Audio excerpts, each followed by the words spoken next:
top 10 goated character in every anime.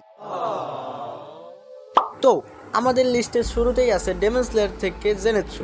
কারণ একটা ক্যারেক্টারকে প্রথমে এত উইক ট্রাশ দেখানো হয়েছে, কিন্তু ওর মাস্টার মারা যাওয়ার পর ও এত স্ট্রং, এত পাওয়ারফুল হয়েছে যে আপার মুন 6-এর চ্যাপ্টার একলাই ক্লোজ করে দেয়। এ থেকেই বোঝা যায় যে জেনেৎসুর পোটেনশিয়াল আসলে কতটুকু হতে পারে। তারপর আমাদের লিস্টের সেকেন্ড নম্বরে আছে ইগ্রিস ফ্রম সোলো লেভেলিং। কারণ জিনও নিজেও স্বীকার করছে যে ওই দিন যদি ইগ্রিসের কাছে সোয়ার্ড থাকতো তাইলে ও আর বাঁচতে পারতো না। এ থেকেই বোঝা যায় ইগ্রিসের পোটেনশিয়াল আসলে কতটুকু হতে পারে। তারপর আমাদের লিস্টে থার্ড নাম্বার আছে Gojo Satoru from jujutsu Kaisen. কারণ এমন একটা ক্যারেক্টার যে কিনা সুকুনার মতো কার্সড এন্টিটিকে একলাই মারতে পারে এবং পুরো শিবুয়া একলাই নিজের কন্ট্রোলে রাখতে পারে। এ থেকেই বোঝা যায় আসলে গোজোর পোটেনশিয়াল কতটুকু।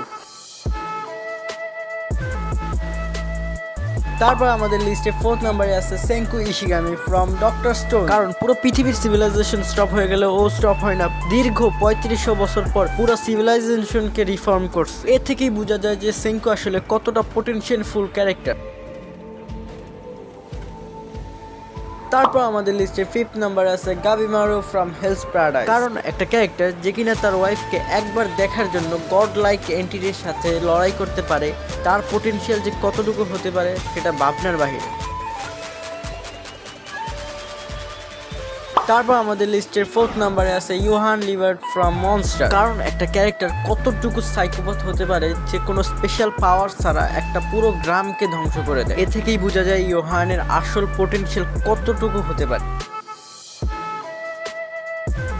তারপর আমাদের লিস্টে থার্ড নম্বরে আছে এল ফ্রম ডেথ নোট। কারণ যে কিনা কিরার মতো একজন শিনিগামি হোল্ডারকেও ধ্বংস করে দিতে পারে, সে যে কতটুকু পোটেনশিয়াল হোল্ড করে তা বলার বাহিরে। তারপর আমাদের লিস্টের সেকেন্ড ও ফার্স্ট নাম্বারে আছে Aizen from Bleach, Madara from Naruto. তাদের নিয়ে কিছু বলতে পারো না ভাই, তাহলে তোমরা আমার শেষ করে দিবা। কিছুই যদি বলবা তুই জানোস কি।